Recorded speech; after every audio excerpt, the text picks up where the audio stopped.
me. I'm all the way up. All the way up. All the way up. All the way up. I'm all the way up. All the way up. All the way up. Nothing can stop me. I'm all the way up.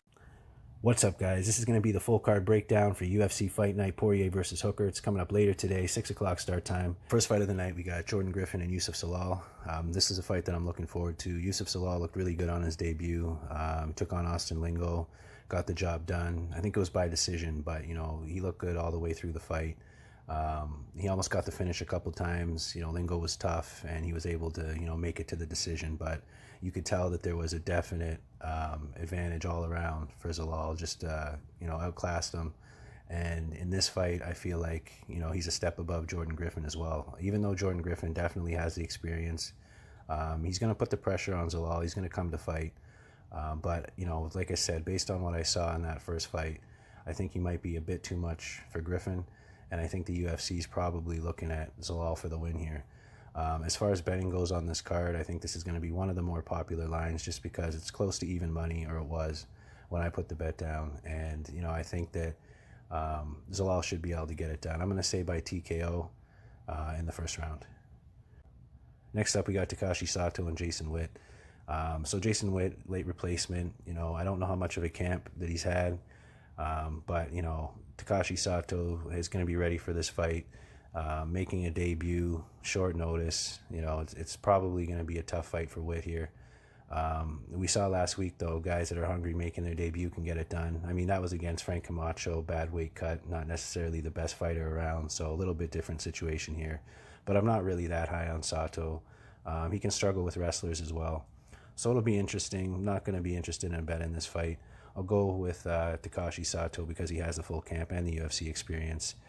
So I'll say Sato by decision. Next up, we got Pena and Worthy. Worthy coming off a big TKO upset over Villante Smith in his last fight. I don't think he's lost since 2016. Pena, he's looked pretty good in the UFC, but there's been times when he's been tagged and he doesn't look like he takes the punch that well. I could see Worthy tagging him and, swarming him and the ref stepping in. It's not one that I'm looking to put in a parlay. I'll go with Pena by decision, but could be a good fight. Then we got Woodson and Julian Erosa. Another late replacement here. I think this is either the second or third opponent that Woodson's accepted. So Erosa's going to be a tough one, though. He has a lot of experience. Thing is, though, he's been in some wars. He has been put out. But, when you see a guy with 31 fights taking on a guy with 7, Erosa knows what he's doing in there. He's seen it all. But I do lean pretty heavily towards Woodson. I was really impressed with his last 2 performances. I think he's going to be a threat in the featherweight division. He's got the reach and the height, and he uses it well. When guys, try to get takedowns, he'll bomb them with elbows, and he'll really make it tough, to secure the takedown. So he's working on that. In his Contender Series debut, I mean, he was taken down, but it looked like, he worked on that. And fight to fight, you should see some major improvement. So I am going to take Woodson here. Like I said, the line is off because I do lean pretty heavily towards him to win. I mean, a small parlay option, it might be something to look at, but again, I like to get a little bit more value than that. I'll pull up the parlay options at the end of the video, though. I'll go with Woodson by TKO in that fight. Next up, we got Tanner Boser and Felipe Lins. Felipe won the $1 million in PFL. UFC picked him up after that. Didn't really look too good in his first performance against Andrei Arlovsky. I think he's going to look to prove a point here, though. They gave him Tanner Boser. I don't know if that's a UFC, looking to give Lins a bit of an easier fight. But Boser isn't an easy fight. He's going to come to win. This could be really close. I could even see, it being the robbery of the card, but I'm going to lean towards Felipe Lins to get it done by decision. Then we got Brendan Allen and Kyle Daukaus. I believe that's how his last name is pronounced. Brendan Allen's looked really good in his last few fights. He's a guy that's improving fight to fight, well-rounded. I think he's going to be a real threat at middleweight. Some notable names on his resume as well. So he's one of the guys that I think the UFC, is really looking to get behind in the near future. Kyle Daukaus, a lot of people think that, he's a really live dog here. I would say that the line's off. When you have jiu-jitsu like Kyle has, I mean, he could pull out a submission, but I think Brendan Allen, with that cage experience that he has now and the confidence after those last few fights, I think he should be able to get it done here. So I'm going to say Brendan Allen by decision. Then we got Maurice Green and Gian Villante. So Villante, I think he weighed in close to 260. Doesn't look like he's in good shape. He wasn't really that fast at light heavyweight. So, I don't know how this is going to look, but I'm going to have to go with Maurice Green. Another guy that I'm not really that high on, but he does have a lot of physical advantages here. If Villante, charged forward before he loses his cardio and clipped him with a shot, I could see him getting it done that way, but I'm going to lean to Maurice Green to get it done by TKO.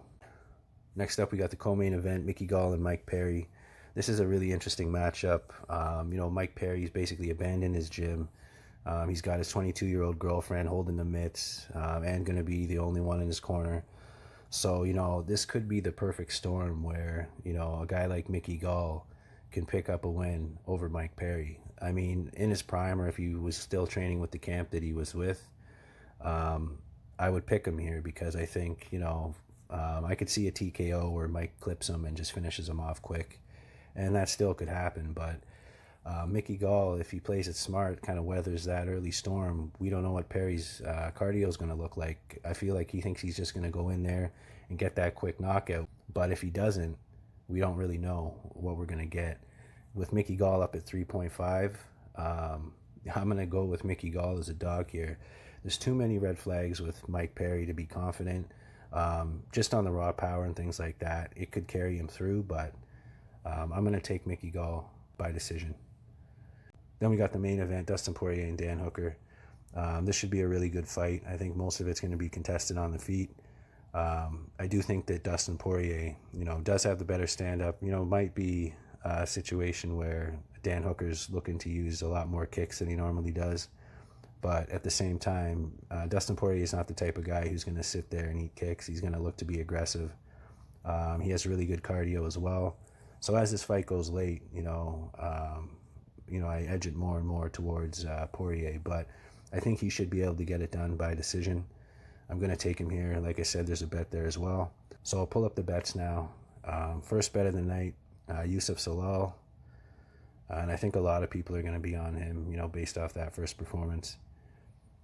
And then next up, parlay option, Sean Woodson paired up with Maurice Green, and then Brendan Allen paired up with Dustin Poirier. So those are the two parlay options. I'd keep those small though. They're the heavier lean, so I put them in parlays. But if anybody were to say, there's a little bit of value on Villante.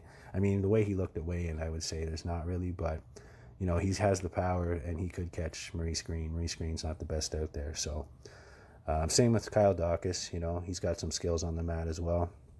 So there is a lot of, favorites on this card that are a little bit too heavy. I think it should be a good one, though. I'm looking forward to it. Let me know who you guys have as far as bets. I'll be interested to hear about that. And look out for that video, the tips and strategy. I'll put that out over the break. But that's about it, guys. I appreciate you for watching, and I'll see you on the next one.